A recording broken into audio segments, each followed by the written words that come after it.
नमस्ते बच्चों, आज हम पढ़ने जा रहे हैं कक्षा 5 का नवा पाठ जिसका शीर्षक है एक माँ की बेबसी। बच्चों, आपको बेबसी का मतलब पता है क्या होता है? बेबसी का मतलब होता है कि हम किसी की मदद तो करना चाहते हैं पर हम उनकी मदद नहीं कर पा रहे हैं। ऐसी ही इस कविता में एक माँ है जो अपने बेटे की मदद करना चाहती है और वो बहुत ही अपने आप को बेबस महसूस करती है कि वो अपने बेटे के लिए कुछ नहीं कर पा रही, उसकी मदद नहीं कर पा रही है। तो चलते हैं अपनी कविता की तरफ बच्चों। एक माँ की बेबसी। बेबसी मतलब होता है हेल्पलेसनेस। बच्चों, कविता पढ़ने से पहले कवि ने यहाँ पे कुछ लिखा है, उसे हम पहले पढ़ेंगे, उसे जानेंगे, फिर हम कविता की तरफ चलेंगे। इस कविता को पढ़ते समय आंखों के सामने कई चित्र बनते हैं। जब हम इस कविता को पढ़ेंगे, इसके बाद जो कविता आएगी उसे पढ़ेंगे, उस कविता को पढ़ते समय हमारे आंखों के सामने कई चित्र, कई पिक्चर्स हम इमेजिन करेंगे।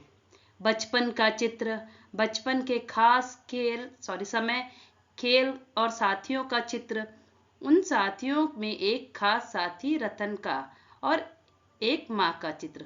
तो जब हम इस कविता को पढ़ेंगे तो हम लोग का क्या क्या चित्र महसूस करेंगे? बचपन का चित्र, अपने चाइल्डहुड का पिक्चर महसूस करेंगे, इमेजिन करेंगे। बचपन के खास समय, बचपन का जो स्पेशल टाइम है जब हम खेल और साथियों का चित्र, हमारे फ्रेंड्स का और उस गेम्स का हम चित्र इमेजिन करते हैं। उन साथियों में एक खास साथी रतन और एक माँ का चित्र, और उनमें से एक स्पेशल फ्रेंड था कवि का जो था रतन और रतन की माँ। इसे पढ़ो और महसूस करो। हम इसे, कवि क्या बोलते हैं, इस कविता को पढ़िए और महसूस कीजिए, फील कीजिए। कविता धीरे धीरे पढ़ने की चीज है, उसे मन में उतरने में काफी समय लगता है। जो बच्चों कविता होती है वो बहुत ही धीरे धीरे पढ़ते हैं हम, धीरे धीरे पढ़ने की चीज होती है। उसे मन में उतरने में, उसे मन में अपनी जगह बनाने में थोड़ा टाइम लगता है। कभी कभी तो बरसों बाद हम बचपन की पढ़ी कविता पढ़ते हैं तो लगता है पहली बार पढ़ी है। कभी कभी तो हम बरसों बाद मतलब आफ्टर मेनी ईयर्स जब हम वो पोम दोबारा पढ़ते which we read in childhood, तो ऐसा लगता है कि हमने वो पोम को पहली बार, फर्स्ट टाइम पढ़ा है। कविता पढ़ने के बाद मन के किसी कोने में घर बना लेती है। तो अगर हम कविता पढ़ने के बाद क्या होता है, वो मन के किसी कोने में मतलब कॉर्नर में घर बना लेती है और किसी मौके पर वह उभर आती है और किसी मौके पर, किसी चांस पे वो बाहर आ जाती है। मतलब इसका मतलब होता है कि जब हम कोई कविता पढ़ते हैं तो वो घर, मन के कोने में घर बना लेती है, मतलब हमारे हार्ट को टच करती है वो पोम और हमेशा हमें वो पोम याद रहती है। और कैसे ऐसी कुछ सिचुएशन जब आती है तब हमें वो पोम याद आता है। कविता कहानी सबके साथ यह होता है, इसलिए हमें इससे चिंतित होने की जरूरत नहीं है। ये कविता एक बार में पूरी तरह समझ में आ रही है या नहीं। तो बच्चों, जब भी हम कविता पढ़ते, कभी कभी ऐसा होता है ना, कविता पढ़ते हैं फिर भी हमें समझ नहीं आता कविता, तो वही कविता कहानी सबके साथ ऐसा होता है। तो इसलिए अगर हमें ये कविता पहली बार समझ नहीं आती तो उसमें चिंतित में वरी होने की जरूरत नहीं है। वह अगर इससे उससे सिर्फ एक चित्र ही उभरता है तो भी कविता कामयाब है। अगर आप उस पोम को पढ़ के आपके मन में अगर एक फोटो भी क्लिक होता है तो इसका मतलब होता है कि आपको कहानी समझ आ गई और आप सक्सेस हो गए उस कहानी को अंडरस्टैंड करने में। तो चलते हैं अपनी कविता की तरफ। ना जाने किस अदृश्य पड़ोस से निकलकर आता था वह खेलने हमारे साथ, रतन जो बोल नहीं सकता था, खेलता था हमारे साथ एक टूटे खिलौने की तरह। देखने में हम बच्चों की ही तरह था, वह भी एक बच्चा, लेकिन हम बच्चों के लिए अजूबा था क्योंकि हमसे भिन्न था। थोड़ा घबराते भी थे हम उससे क्योंकि समझ नहीं पाते थे उसकी घबराहटों को, न इशारों में कही उसकी बातों को, न उसकी भयभीत आंखों में हर समय दिखती उसके अंदर की छटपटाहटों को। तो कवि कहते हैं, ना जाने किस अदृश्य पड़ोस से निकलकर आता था वह खेलने हमारे साथ, रतन जो बोल नहीं सकता था, खेलता था हमारे साथ। तो कवि कहते हैं एक बच्चा है जिसका नाम है रतन, जो बोल नहीं सकता मीन्स हु कांट स्पीक, वो हमेशा हमारे साथ खेलने आता था और वो भी कहाँ से, अदृश्य पड़ोस से। अदृश्य पड़ोस मतलब, अदृश्य मतलब होता है इनविजिबल, पड़ोस मतलब होता है नेबरहुड। एक बच्चा है जो अदृश्य पड़ोस से, इनविजिबल नेबरहुड से निकल कर आता था, हमारे साथ वो खेलता था। कवि ऐसा क्यों बोलते हैं अदृश्य पड़ोस से? क्योंकि कवि को एग्जैक्ट पता नहीं था कि वो किस घर से आता था, कहाँ से आता था खेलने। तो कवि इसलिए बोलते हैं कि वो अदृश्य पड़ोस से, क्योंकि कवि नहीं जानते थे कि रतन कहाँ रहता है और कहाँ से आता था खेलने, लेकिन हमेशा शाम को उनके साथ आके खेलता था। तो इसलिए कवि बोलते हैं कि वो ना जाने किस अदृश्य पड़ोस से निकल कर आता था और हमारे साथ खेलता था। रतन, रतन मतलब बच्चे का नाम है, जो बोल नहीं सकता था, जो बोल नहीं सकता था, वो हमारे साथ हमेशा खेलता था।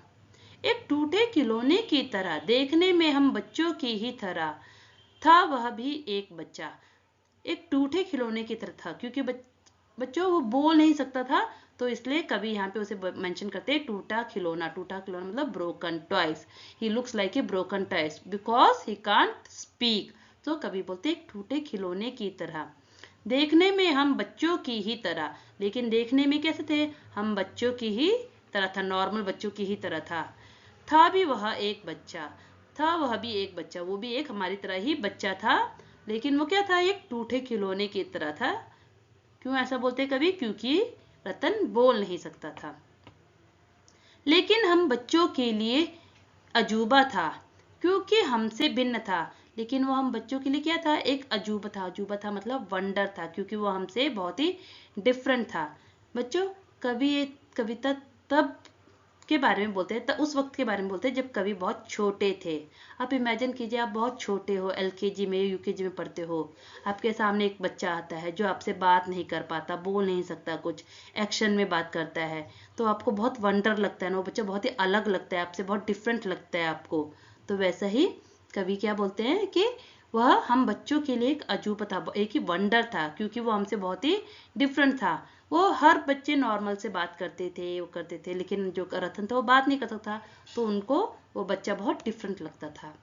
थोड़ा घबराते भी थे हम उससे, क्योंकि समझ नहीं पाते थे उसकी घबराहटों को।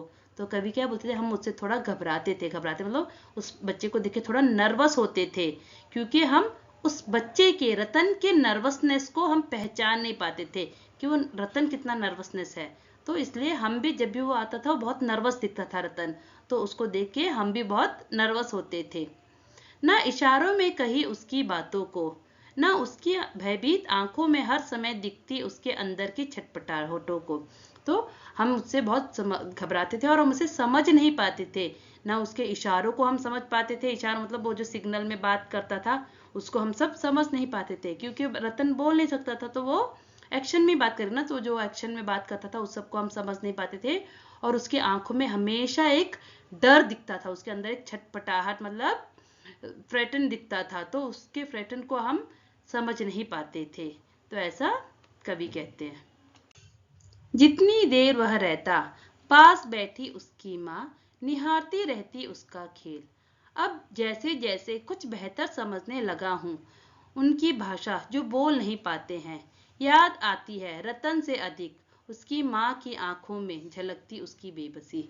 तो कवि कहते हैं जितनी देर हम खेलते, जितनी देर तक हम खेलते रहते हैं, उतने देर तक जो रतन की माँ है वो उसके पास बैठी रहती है, और उसके पास बैठ के उसके खेल को निहारती रहती है। निहारती मतलब कि देखती रहती है, निहारती मतलब प्यार से देखना, उसके अपने बेटे के खेल को प्यार से देखती रहती है। जितनी देर में हम खेलते थे उसकी माँ पास बैठे रह के उसके खेल को देखती रहती है।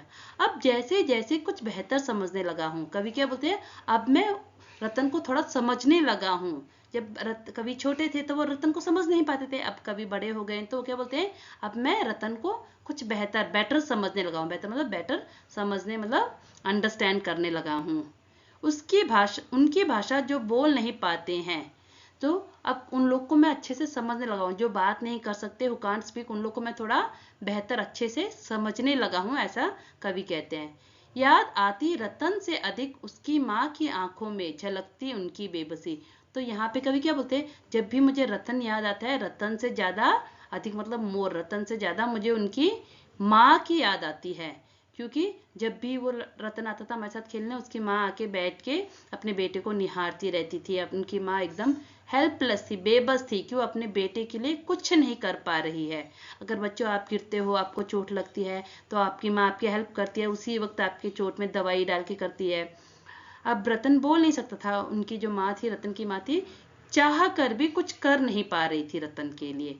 तो अभी लेखक, अभी जो कवि हैं सॉरी, वो समझने लगे हैं कि रतन से भी अधिक उसकी माँ की बेबसी उनकी आंखों में झलकती थी। झलकती मतलब स्पार्कल होती थी उनकी माँ की आंखों में। वो जो बेबसी, हेल्पलेस हमेशा उनकी माँ की आंखों में दिखता रहता था कि वो कितनी बेबस है, कि वो अपने बेटे के लिए कुछ कर नहीं पा रही हैं। और कविता के कवि का नाम है कुंवर नारायण। अच्छा बच्चों, आपको ये कविता कैसे लगी? धन्यवाद बच्चों। उम्मीद करती हूँ कि आपको यह वीडियो पसंद आया होगा। और अगर आपको इस तरह के वीडियो और भी चाहिए तो लाइक, शेयर और सब्सक्राइब कीजिए।